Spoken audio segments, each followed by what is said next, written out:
প্রিয় দর্শক বন্ধুরা, আজ শুক্রবার দেখতে পাচ্ছেন এখনকার দুপুরের বেনাপোল চেকপোস্ট বর্ডারের দৃশ্য দেখতে পাচ্ছেন। যাত্রী যাতায়াত চলছে স্বাভাবিক এবং এদিকে হলো সেই 0 পয়েন্ট, অর্থাৎ এখানে যে দর্শকগুলো মানুষগুলো দেখছেন এরা কিন্তু সবাই বেনাপোল বর্ডার দেখতে এসছে। অর্থাৎ অনেক মানুষ কিন্তু প্রতিদিন বেনাপোল বর্ডার ঘুরতে আসে।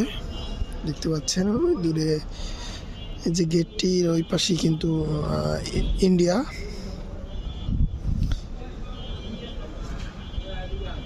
দেখতে পাচ্ছেন অনেক দর্শনার্থী কিন্তু এসেছে এখানে ঘুরতে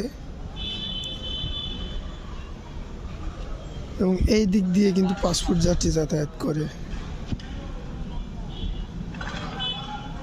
তো সব কিছুই কিন্তু আগের মতোই স্বাভাবিক আছে এখন পর্যন্ত।